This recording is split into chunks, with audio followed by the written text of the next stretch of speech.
On the record. Okay. Sure. I don't care. Okay. May we approach in a sidebar? We can. Mics are on.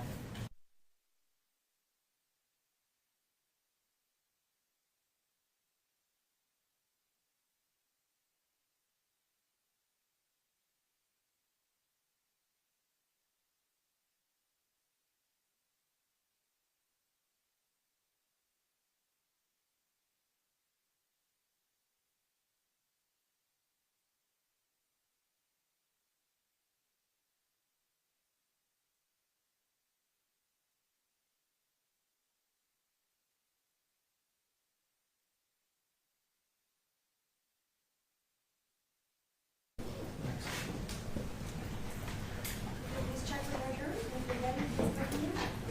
Thank you.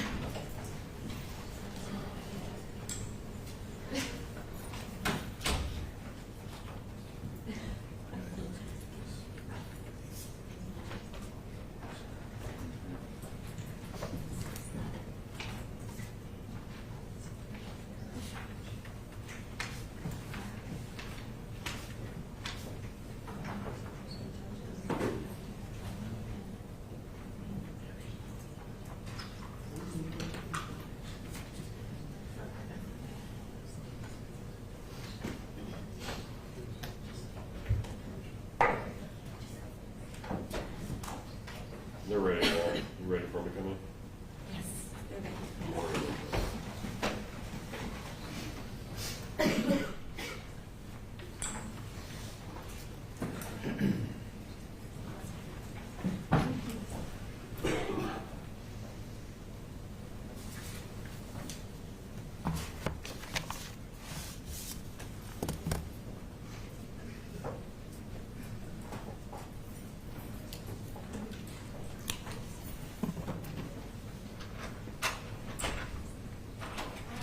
All rise for the entrance of jury.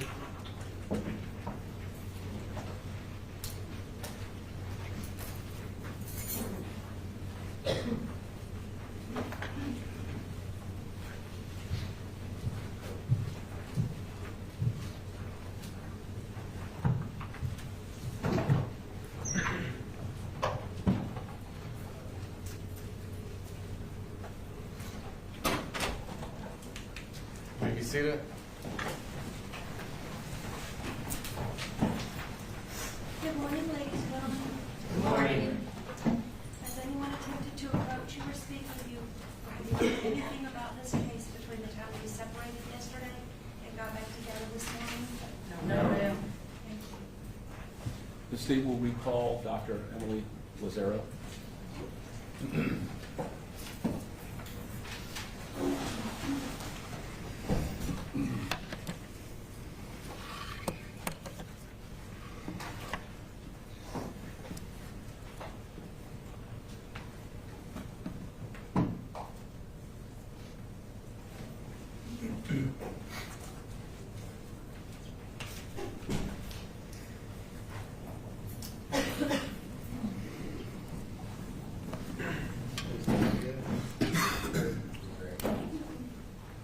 Do you solemnly swear or affirm that the testimony about your case shall be the truth, the whole truth, and nothing but the truth, so help you God? Yes.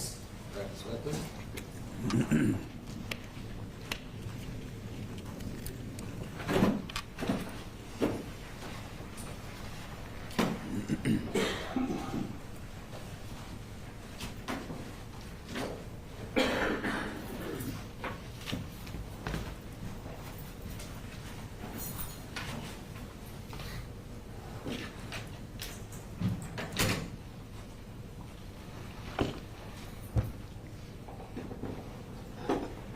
Good morning, Doctor.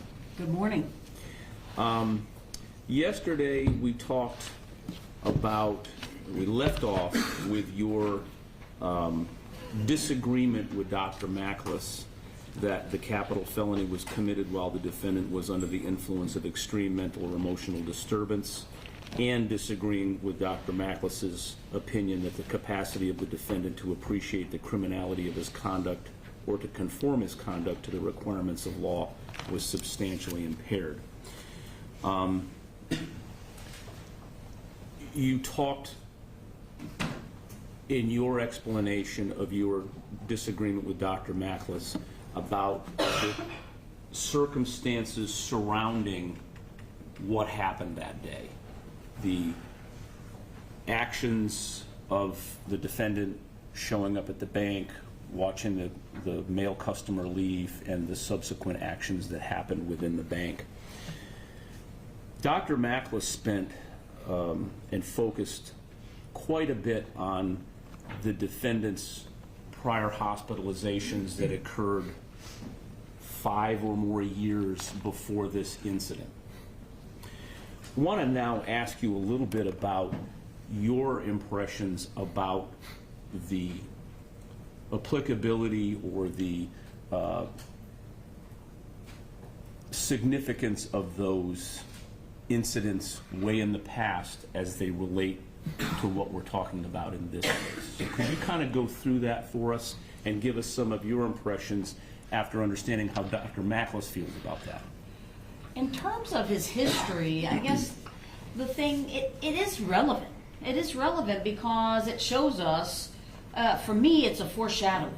It's a foreshadowing because it's the behaviors from such a young age to already have these types of ideations, then to end with this. I mean, it's I can see, I mean, it's foreshadowing. I mean, I see it as relevant because of that reason. Okay. And so your perspective of those past instances are that they are indicative of this is what his this is the desires and things that he wanted to follow through with at some point. Correct, and already the behaviors consistent with the thoughts. Many people go through life with fantasies about all different types of things, but many people don't act out their fantasy.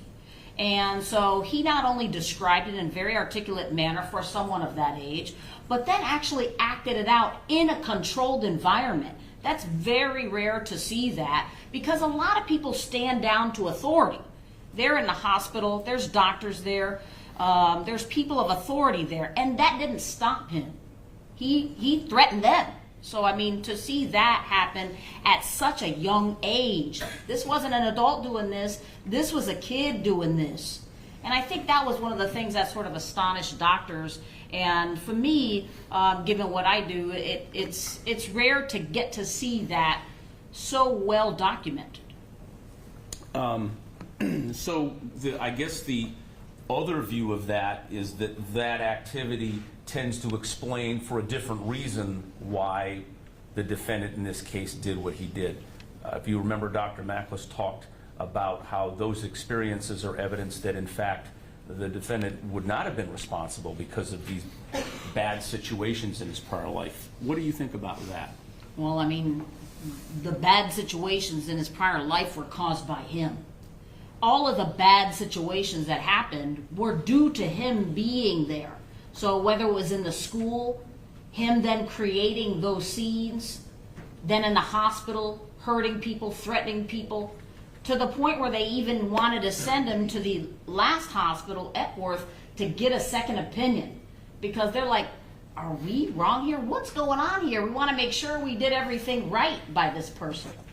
And so they sent him to Epworth, and Epworth also went through the process, but a little faster, because they had all those records. They're seeing the same behavior. They did look at all the medical things that were ruled out, and they ultimately came to the same opinion, which is not common for psychiatry to do. But when it's this clear, it's easy to do.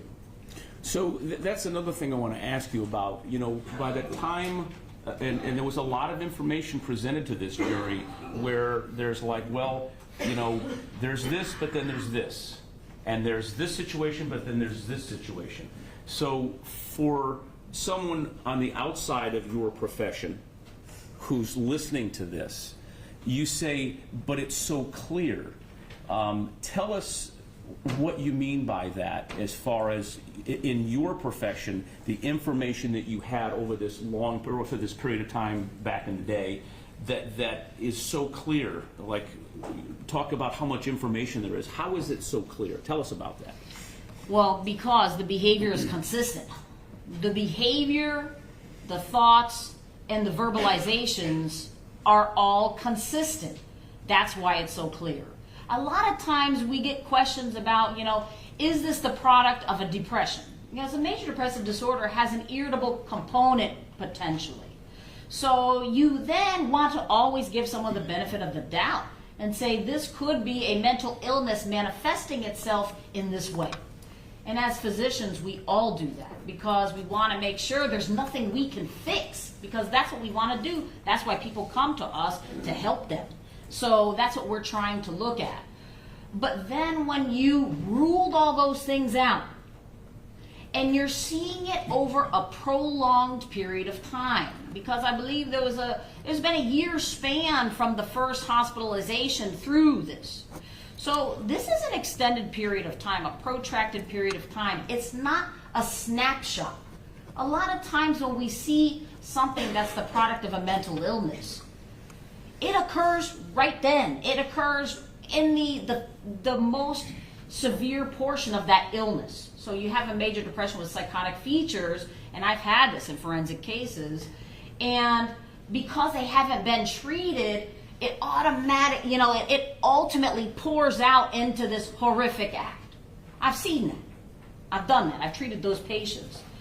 And it's because they were not the subject of treatment, and it got so severe that act then caused them to get clinical attention. That's not what happened here, because he voiced the issue, I want to do this, or I had a dream that I did this, however you want to put that. Then the school automatically snapped on that, because he had never said that to his family, so no one in his family knew about that. It was only to this nurse. And so she automatically, as a healthcare provider, even though it's in the school setting, boom, caused wheels to turn, because that's alarming, and caused him to get clinical attention before anything were to occur. That's an ideal situation. Again, it rarely occurs in my field. So to see it, it was good to see that, because you could see it from the beginning to the end. And so then you see it, and then you see these very concerned doctors initially giving these psychiatric diagnoses, major depression, because why else would a kid do this? So they did do that. But then as they started seeing him, wow, this doesn't look like that. This doesn't look like major depression, because major depression can't turn on and off. Within days, feeling very depressed and bing, fine. Well, that doesn't happen in a true mental illness. It more so happens in personality disorder. So then when you see that they're starting to put that together, they're like, okay, because obviously these physicians are trained in personality disorders. And so they're seeing this like, And then when they present these treatment options, so they presented coping skills. They presented behavioral change options. They did. Hey, we see this in you. You got these anger issues. Hey, let's talk to you about how to control this. I don't want to control that. The doctors are then concerned. Why don't you want to control this? This is causing you problems in school. You're getting kicked out of school. Your parents are scared. You're causing problems in the hospital. Why would you want to do this? Then all of them, I think, started coming to a consensus. Wait a minute. He wants to do this. That's different from a mental disorder. This is a personality disorder. And then they started sort of going down that path. And then the behavior started snowballing. They're seeing it in real life, because this is occurring not only within himself, but even in a group setting. He's using a group therapy setting to collect others that think like him, and then actually make a plan to hurt one of the hospital staff. That's not normal for a mental disorder. That's normal for a severe personality disorder, which is what they started seeing. So when you looked at all the admissions, there's 3 admissions to Michiana Behavioral Health that were really the focus of what was discussed. Do you feel, on the one hand, I think Dr. Macklis was of the opinion that, well, look at all this treatment this kid needed, kind of as a mitigator. But do you look at that as he had an abundance of treatment to cover every different aspect or potential issue that he may have? In other words, did he have adequate medical treatment for what was going on? He had more than adequate treatment. Again, we don't see stuff like this all the time. What I typically see in these cases is they got no treatment. And then all of a sudden it explodes into this as a manifestation of the fact that there was no intervention. That is not the case here at all. From the moment he reports this, boom, they start moving because this is a concern. And all of these doctors, they do a medical workup. They do a full medical workup. They do labs. They do tox. They do MRI. They do EEG. Make sure there's nothing going on here. They did all that. Then they watched him. What's going on with this guy? They see patterns of behaviors because in the hospital, you got a lot of staff. You don't only have physicians. You have nurses. You have techs. You have all different types of people watching this person 24 hours a day. That's what you have there. So you're doing all of that. Not only that, they then sent him to another hospital to make sure they were right. Hey, we see this. Is this right? He got that treatment too. And on top of that, he was receiving outpatient therapy. Had an outpatient psychiatrist. So not only inpatient treatment, but he had outpatient too. And not only that, he had a neurologist and a neuropsych testing. Because at the same time, concurrently was going on was this whole concussion issue. And so again, they wanted to make sure they covered all their bases, and he got the full meal deal, for sure. Now, at the end of the day, after all of these different tests, after these admissions, after this treatment, essentially from what we understood is, or from what I understand is, there was kind of a cutoff where they finally said, we've done all we can do within what our abilities are to treat someone.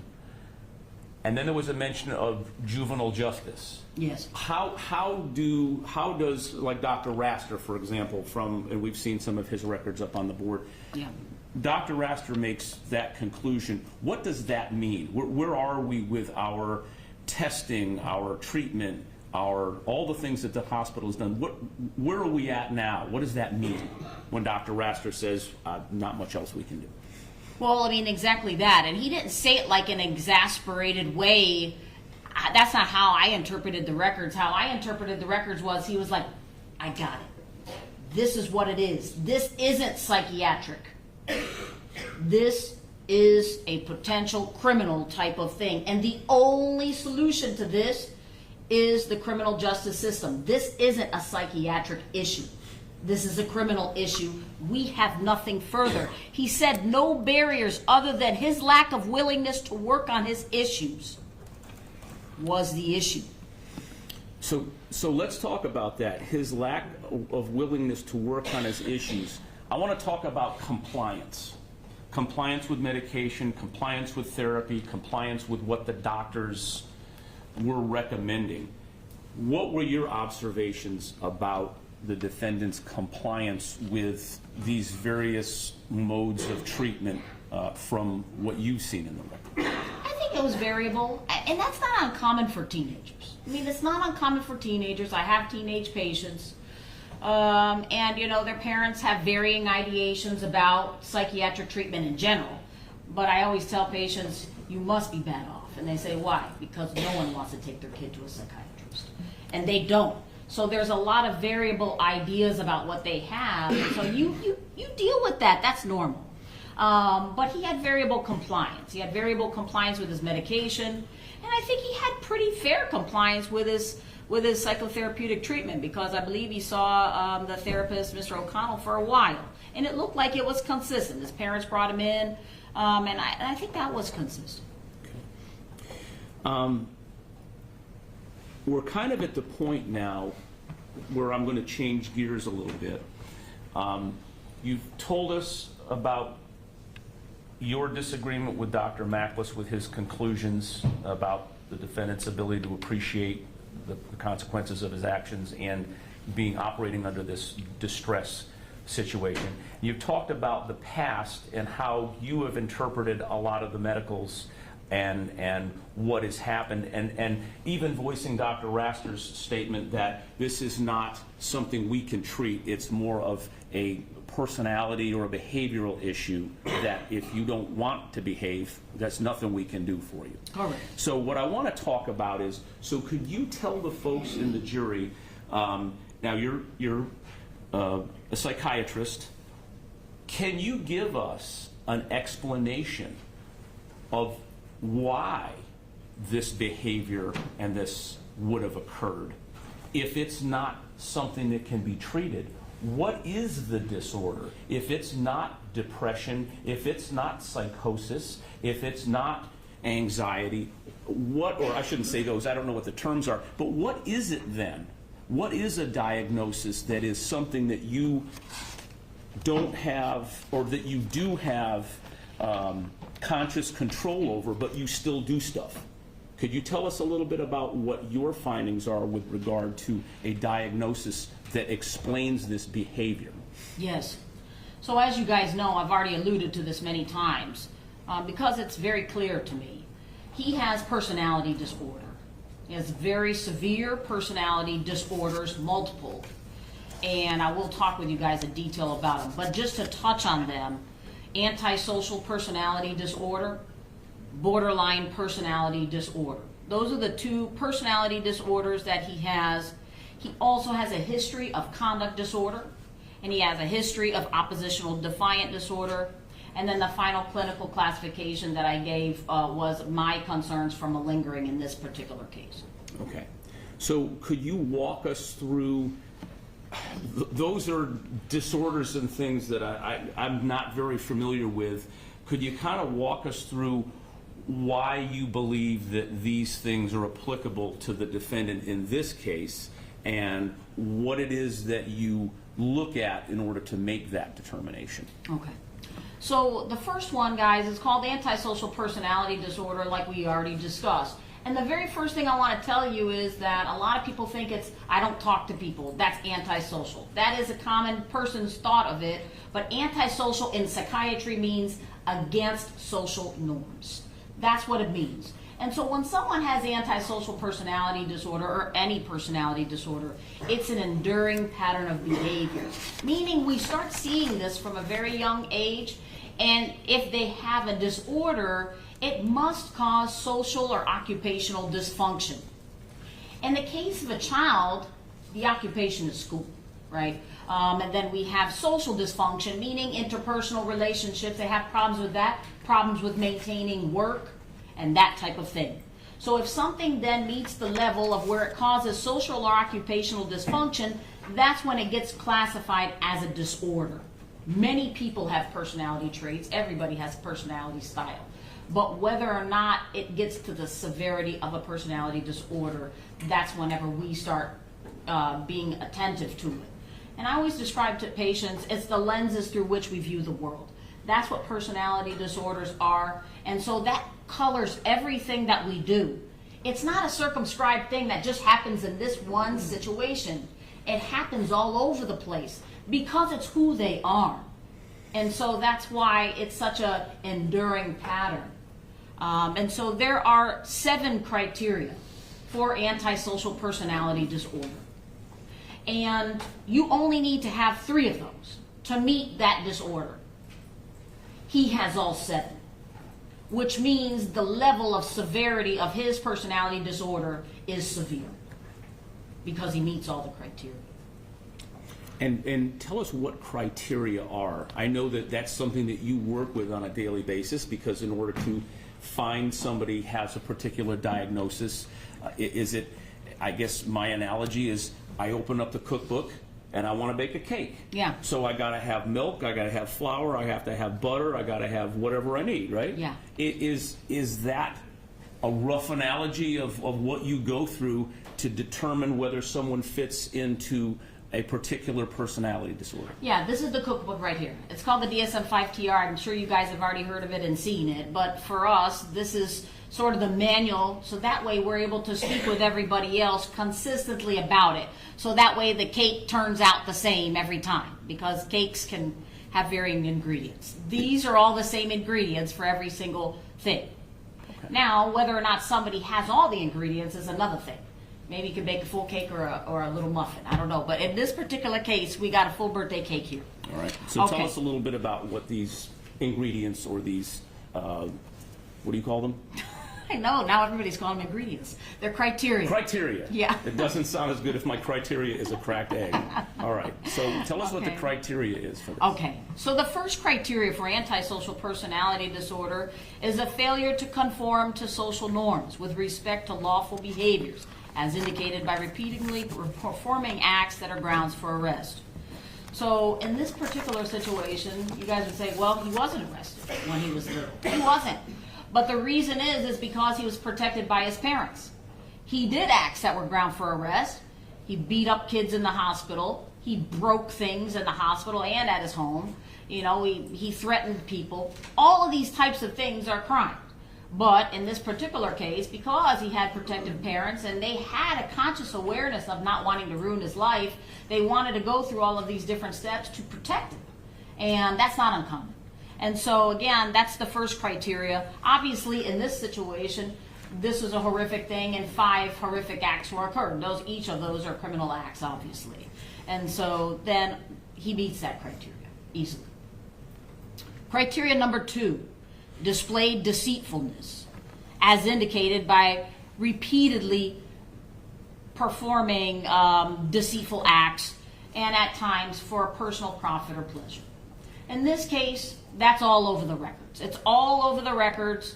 I would say misrepresenting certain facts about himself, obviously, in job applications, application to the military, you know, and doing all of these different things. Those are all deceitful acts. And that's just over and over and over again. And that's all, you know, it's in the gun, buying the gun, getting into the DOC, working for the Department of Corrections. All of these things were deceptive because he presented certain facts and not others. Well, that meets criteria number 2. Number 3, he displays impulsivity. Well, again, this is another issue that he represents because all of these acts we're talking about, they are impulsive, opportunistic. Not that they haven't been thought out, but then waits for a moment when they can actually occur and boom, captures that moment quickly, with other people not even having an awareness of what's going on. Those are impulsive acts, and he has performed many of those, not only in a hospital setting. That's another thing about all of this, and many of these things were done in a controlled setting. You don't see that all the time. Number 4, displayed irritability and aggressiveness, as indicated by repeated physical fights or assaults. Again, while he was around peers in the hospital and had access to people, then he hurt them. Attacked 2, he fought with his brother, fought with his father. These things occurred regularly. So again, he meets that criteria. Number 5, displayed a reckless disregard for the safety of self or others. Obviously, this crime is evidence of that, an overt evidence of that. But he also did stuff, as you guys know, climb up on the top of the roof when calling, you know, the suicide hotline, this kind of thing, and then hurt and threaten people while in the hospital, threaten people from hospital staff all the way to patients. So again, meets that criteria. Criteria number 6, displayed in consistent irresponsibility, as indicated by repeated failure to sustain consistent work behavior. You guys have heard the history. Never had a job consistently, could get a job, has all the requisite skills to get a job, but couldn't keep it.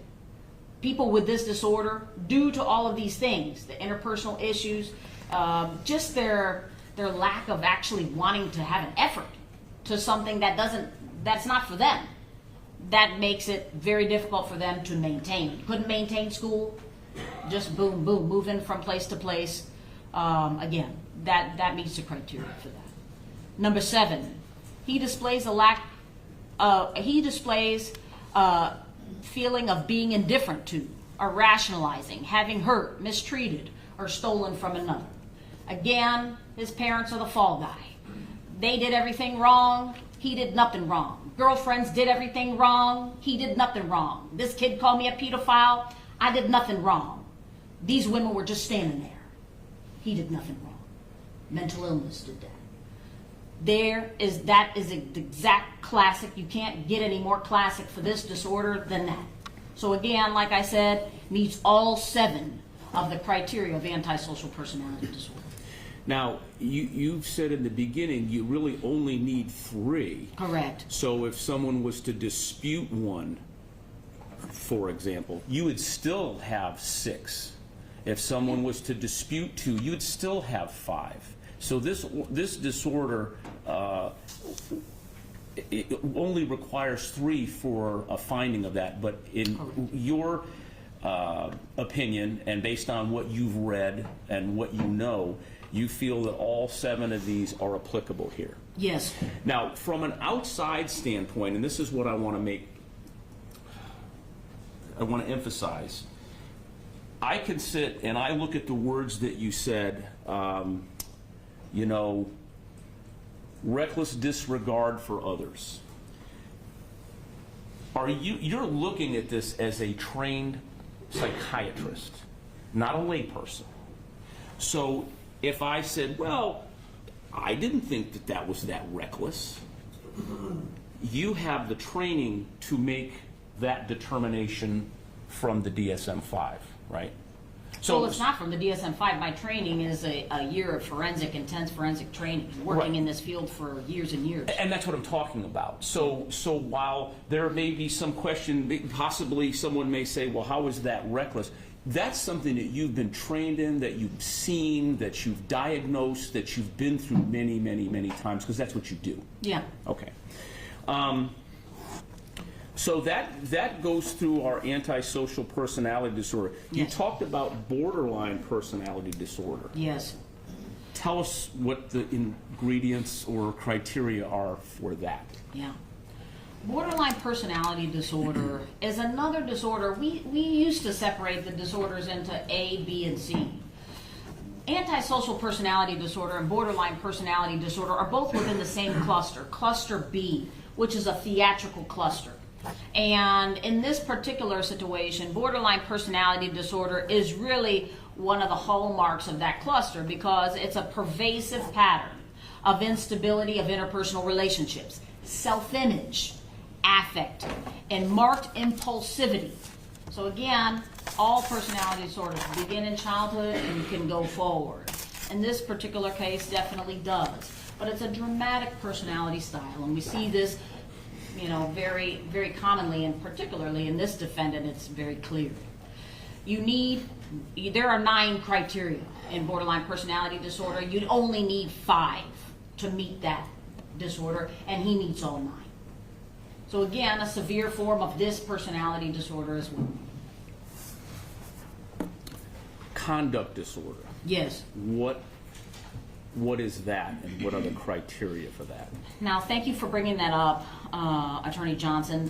This is one of the things. Antisocial personality disorder, it's sort of a more difficult disorder to get because there are a couple barriers to that. You have to jump over a couple hurdles in order to get that disorder. And that's not, all the other personality disorders don't have that.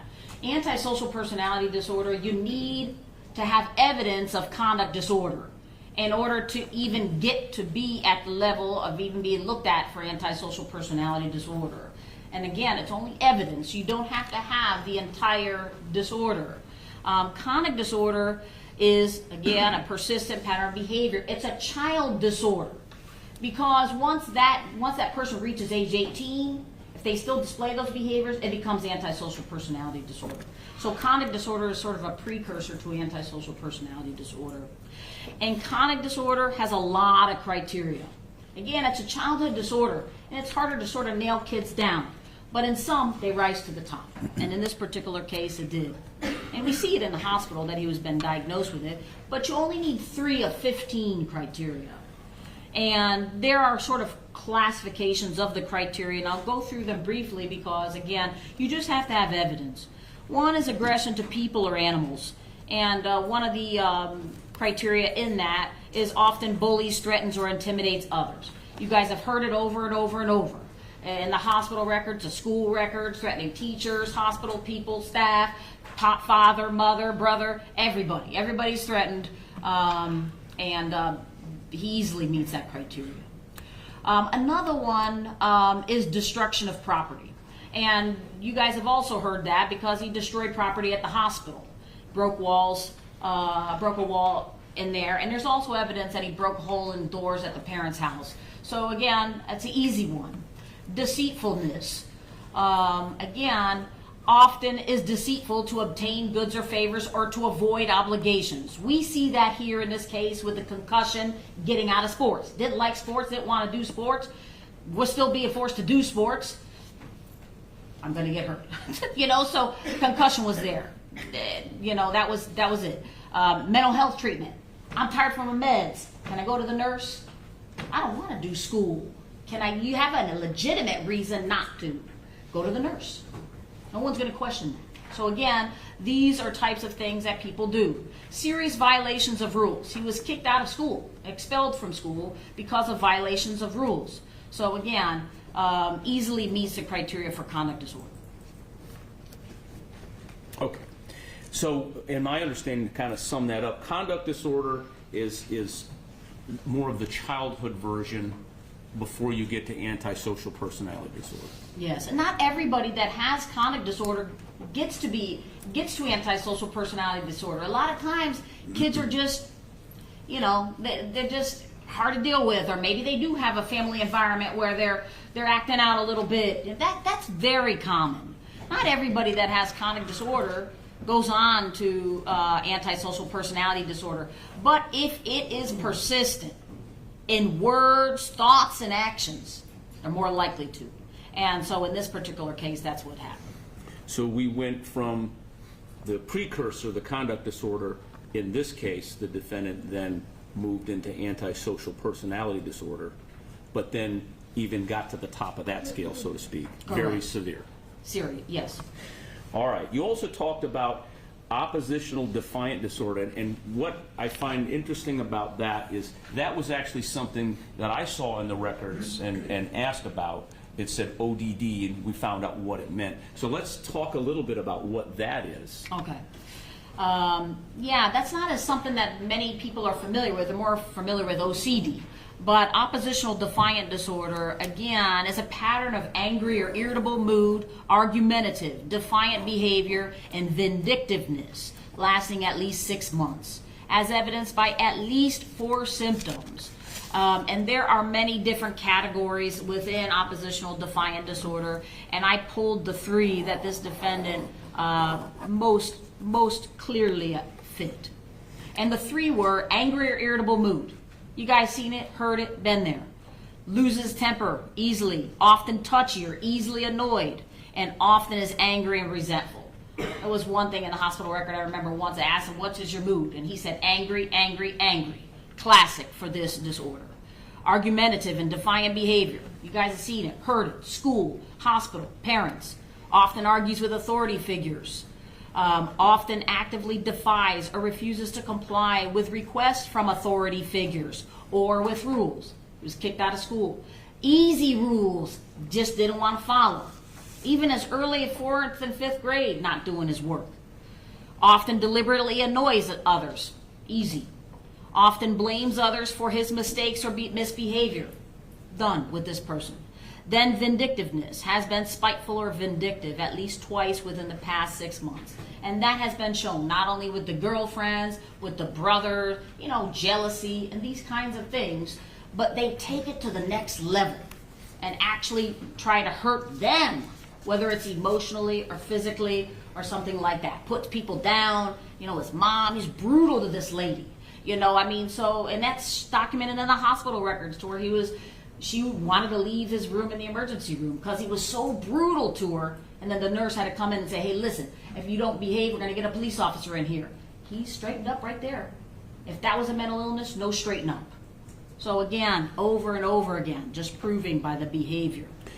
You just said something that kind of struck me, and it's a good segue into what I want to talk about briefly next. if that had been a mental illness, he would not have snapped to attention when the cops were getting called. Correct. All of the things that you've described for us, oppositional defiant disorder, conduct disorder, borderline personality disorder, and severe antisocial personality disorder, are those considered mental illnesses? I mean, they're in the DSM-5 TR.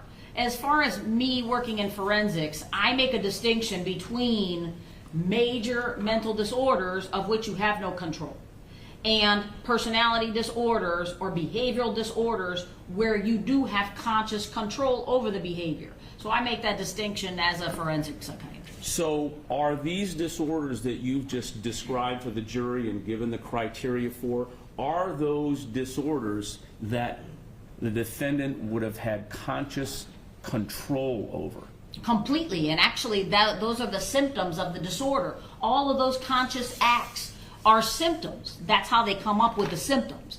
All of these things are them actively doing things which then alerts us to the fact that they have these disorders.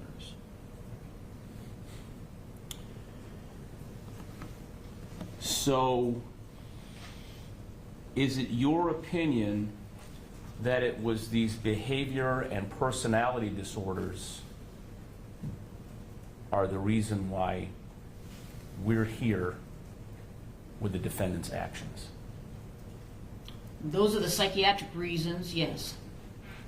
Rather than a mental illness over which one has no control? Correct.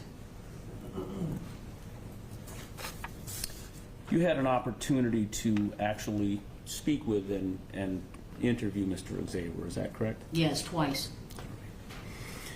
Did anything in that interview change any of the opinions that you have, that you talked to about here with the jury?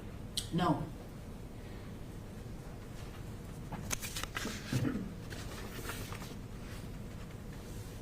Now that you have given us an alternative reason to explain the defendant's behavior, which was in his conscious control, I'll ask you again.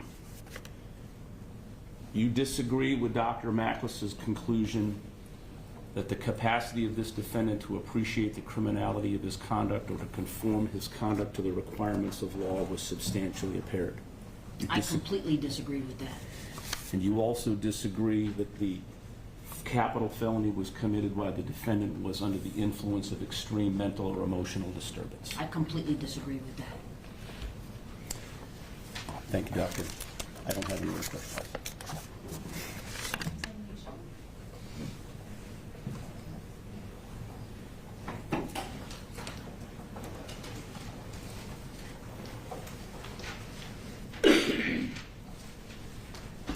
Good morning. Good morning.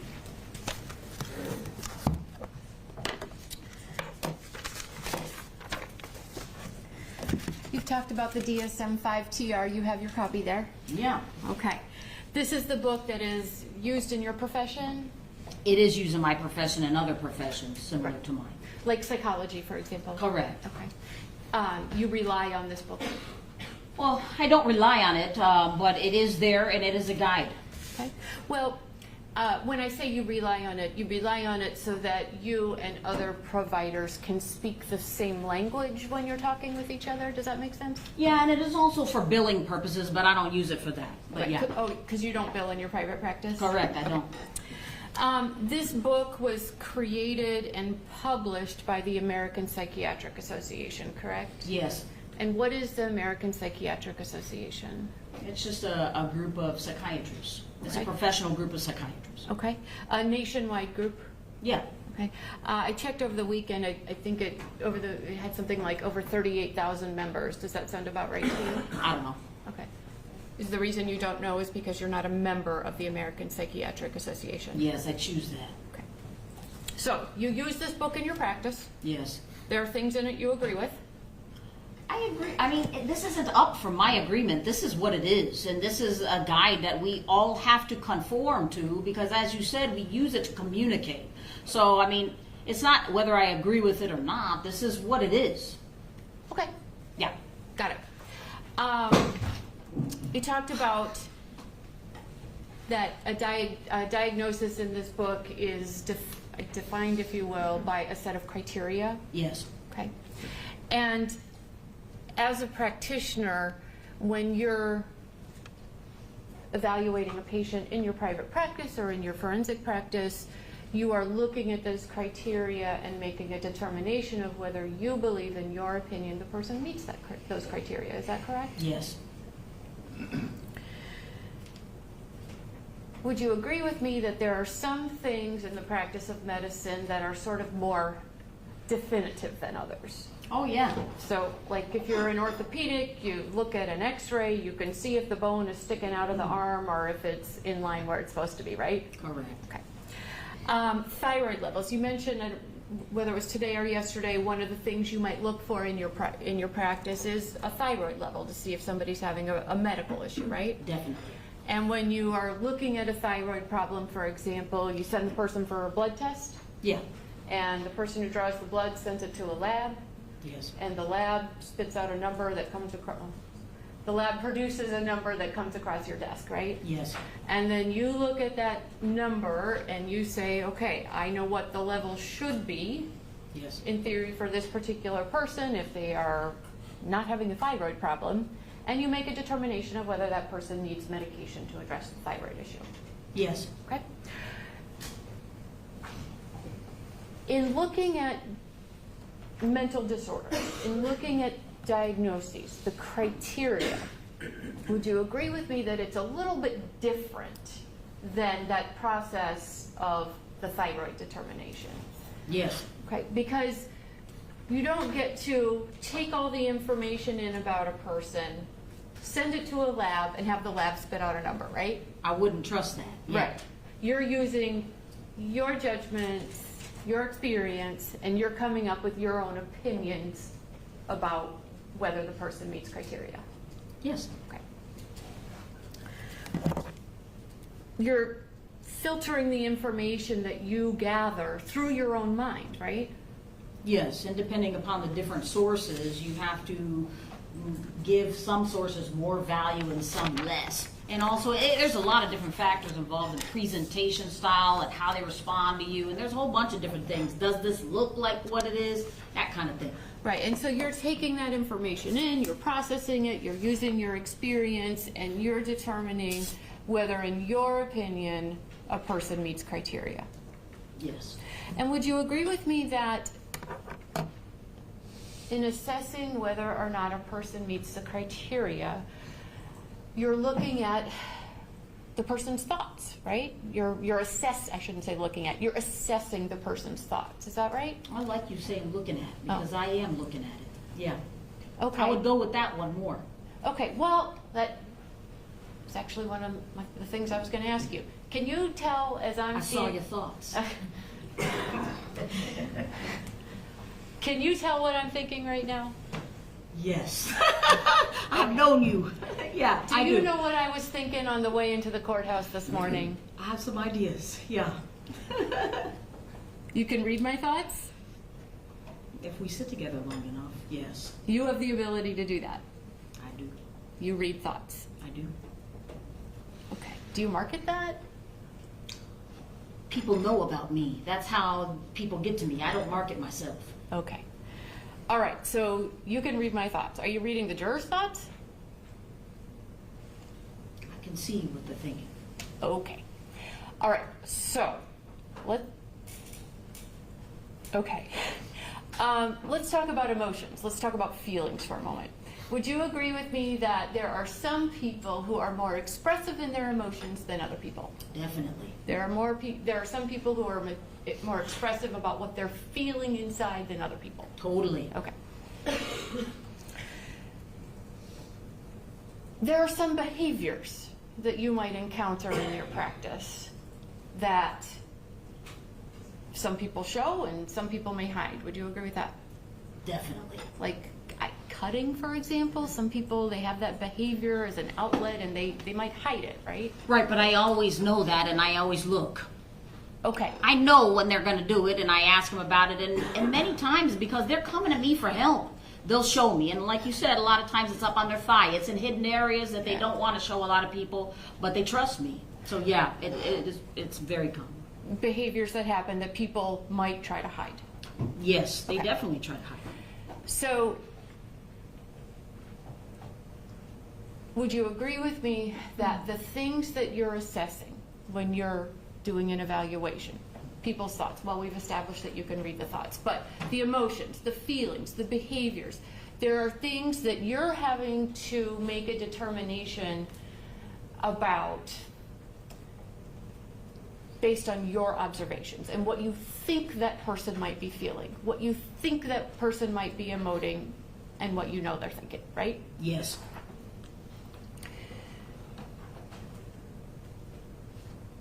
When you're making those determinations and those judgments, those are your personal opinions, right? Well, I also ask them about it. I mean, I ask it within the interview. I'm not just saying, looking at someone and say, I got your number. I'm asking them back and forth, and we're talking. Sure. And you talk to the person, and you also review records and things like that. In this setting, yes, But then ultimately, you're making your own personal opinion, definitely. your subjective opinion. Well, I mean, it's based upon a lot of objective data, but ultimately it's subjective because it's coming from my mind, but it's based on objective data. Okay, and the objective data that you review, or the records, for example, let's talk about the records. Yes. You have records from somebody's history, you're looking at them. Would you agree with me that what is contained in the records from, say, another psychiatrist, from a psychologist, those records contain the mental processes, the thoughts of the person providing that care? Yes. So it's their subjective opinion that is going into that record. Sometimes, some are more than others, but yeah. Okay.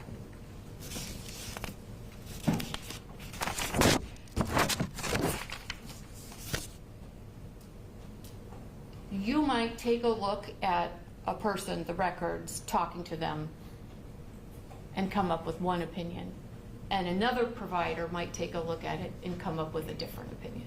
Would you agree that that happens? Yeah, based upon our training in a different type of profession, yeah, everybody has sort of a different viewpoint of a similar thing. Okay. Now, looking at our book, this book defines a mental disorder, correct? If you look I'm on- sure it does, yeah, I'm sure there's a definition of something in there. Well, it's big enough. I hope there are some definitions, right? There are a lot of definitions, but I don't know if it exactly has it. I'm sure if there is, you'll direct me to it. If we could look on page 14. Yeah. It starts on page 13. Definition of a mental disorder, right? Whoa, you're teaching me something. Okay, and then Yeah. if you turn to page 14, it says what it is. Okay, yes, I got this. And can you tell the jury what the first sentence would be fine. If you can tell the Sure. jury how the DSM defines a mental disorder. Sure. A mental disorder is a syndrome characterized by clinically significant disturbance in an individual's cognition, emotion regulation, or behavior that reflects a dysfunction in the psychological, biological, or developmental processes underlying mental functioning. Okay, thank you. So, that definition says a mental disorder includes a significant disturbance in an individual's behavior, correct? Yes. Okay. And what is a mood disorder?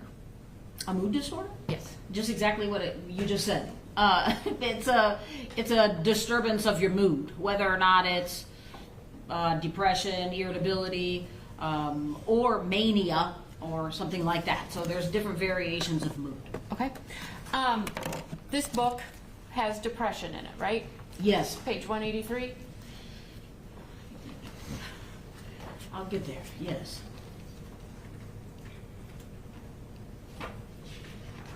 Major depressive disorder. Okay, I wasn't sure because there's so Okay, many I'm sorry. depressive disorders. Major depressive disorder. It's in Yes. this book, correct? Oh yeah. And there's a list of the diagnostic criteria. Yeah. Okay. Depression with psychotic features. Yes. That's in this book, right? Page Yes. 212. 212 and 213. Okay. Yeah. You agree with me? It's in here? I totally know it's in there Okay. because I have patients with this disorder. Yeah, Okay. I mean, no issues. Generalized anxiety disorder. Yes. That's in here, right? Oh, yeah. Page 250. Again, list of criteria. You're teaching me pages today. Okay, Yeah. good. Antisocial personality disorder. That's in the book. Certainly. Page 748. Yes. You've probably got that one tapped, right? I sure do. Okay, I figured you would. Borderline personality disorder. Yeah. That's in the book, right? Page 752? Yes, it's within the same cluster as antisocial personality. Okay. Do not have it separately tabbed. Okay. Conduct disorder. That's in the book. Page Yes. 531.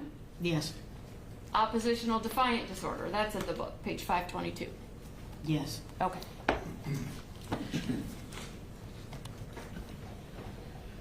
Mental disorders in the book. Yeah, as I said, yeah, they are in the book. Okay. Now, you talked about reviewing records in this case and that you had the opportunity also to speak with Zephyr, right? Yes. Did you talk to anybody else? Zephyr's family members, any friends, any daycare providers, any teachers? No, I read hundreds of depositions and statements.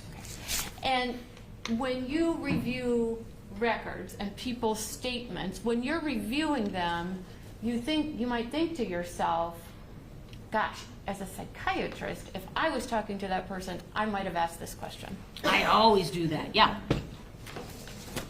All right, back to the book. Would you, there's an alternative model Yeah. in the book, right? I like it, yep. Okay, and that begins on page 881. Yeah. All right, and the alternative model, well, why is there an alternative model? Well, the DSM, all the DSMs, there's been bunches of them, guys, up until 5, obviously. And now 5 has 2 versions, 5 and then 5TR, and that's where we're at right now. They're always looking to refine and to maybe add different ways to look at the disorders because they evolve over time. And so this is an alternative model. It's just a proposal, I think, to start looking at and how we might look at them in the future. Okay, and so if we look at page 881, the DSM says, the inclusion of both models of personality disorder diagnosis in DSM-5 reflects the decision of the APA Board of Trustees to preserve continuity with current clinical practice while also introducing an alternative approach that aims to address numerous shortcomings of the approach in section 2 of the personality disorders. Do you agree that it says that? Yeah. Okay. So when we look at the alternative model for antisocial personality disorder,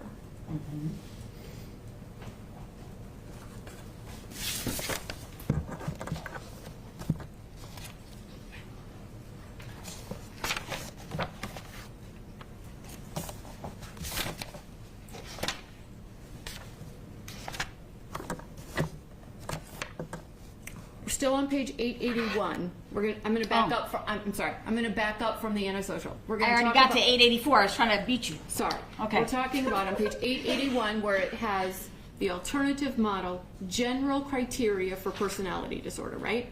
Yes, it has that. And one of the things it says the essential features of a personality disorder are, and then it lists A through G. Do you see that? Yes.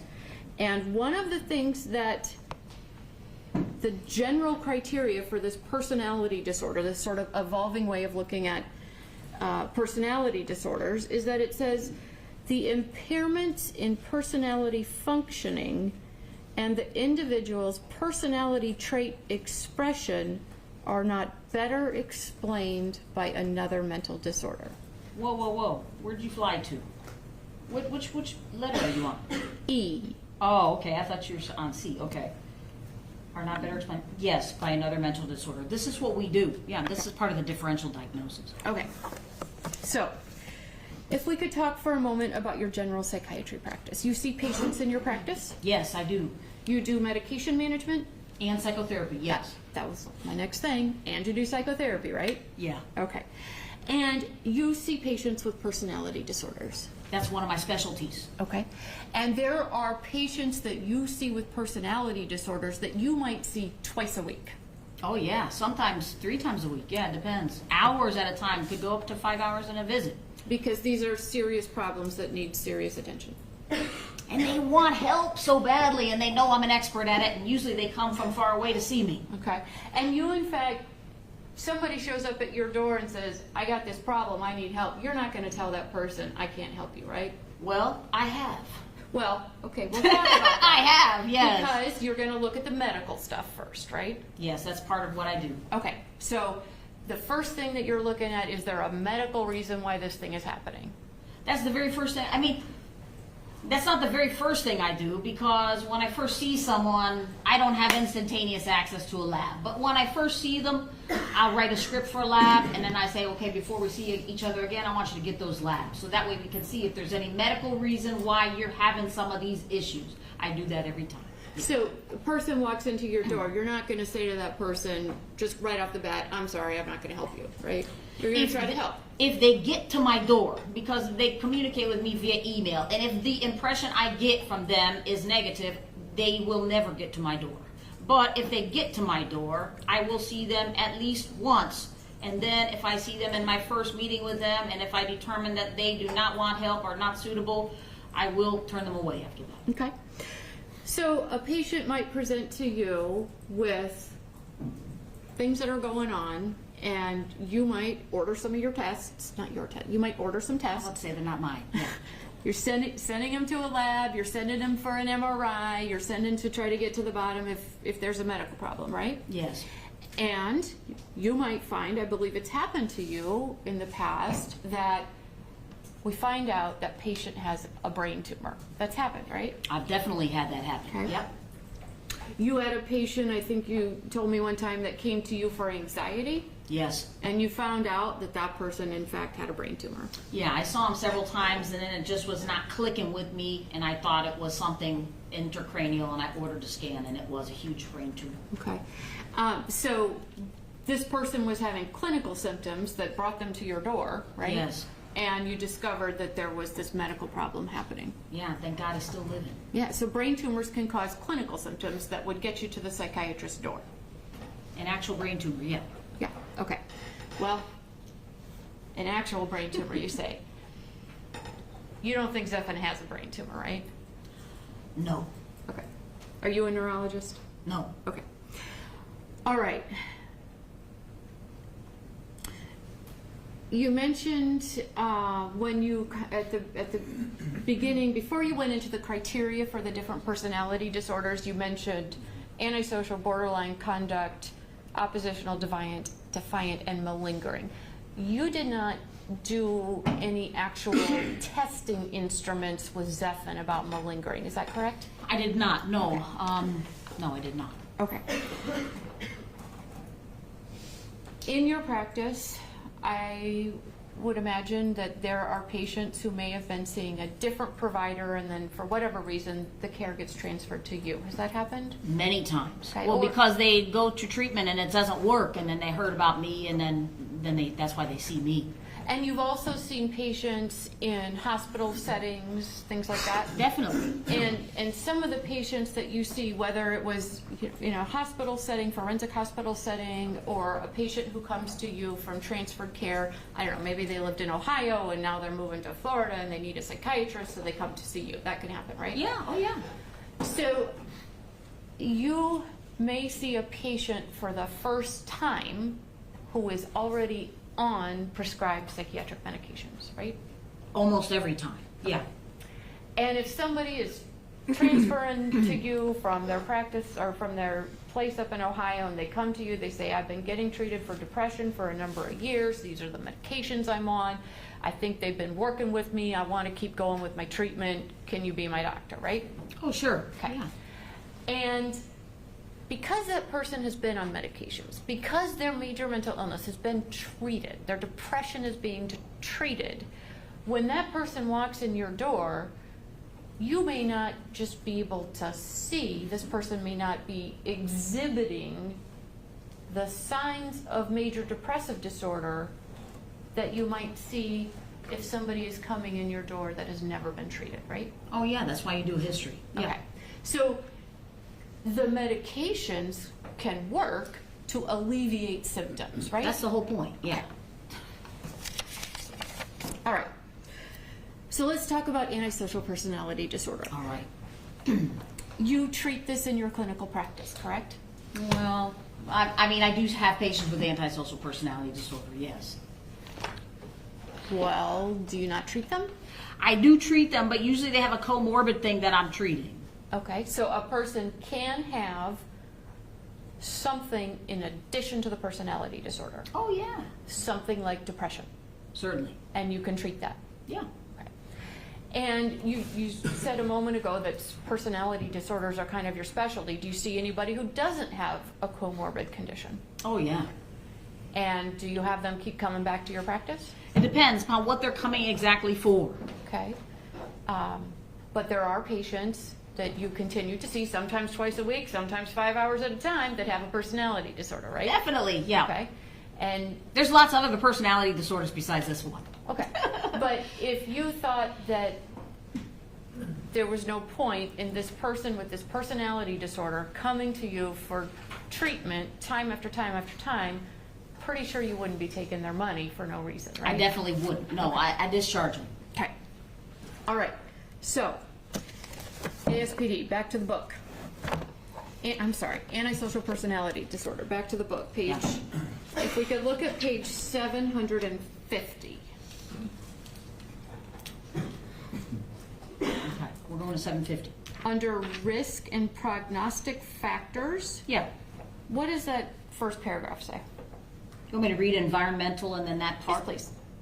Child abuse or neglect, unstable or erratic parenting, or inconsistent parental discipline may increase the likelihood that conduct disorder will evolve into antisocial personality disorder. We talked about that. Do you agree with that statement? I completely agree with that statement. Okay. What about the next, under the heading genetic and physiological? Antisocial personality disorder is more common among the first-degree biological relatives of those with the disorder than in the general population. Do you agree with that statement? Completely agree with that. All right. Back to borderline personality, Okay.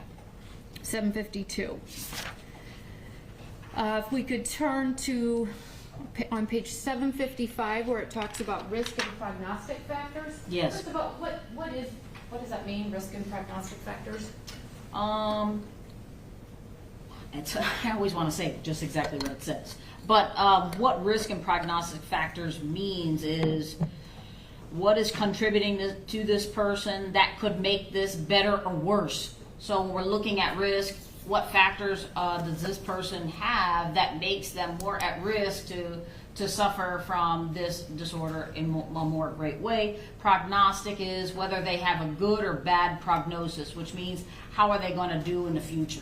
Okay. And so the DSM is saying, here are some things you should look at in making those determinations. Oh, yeah. Okay. So what, under environmental, what's the first thing the DSM says about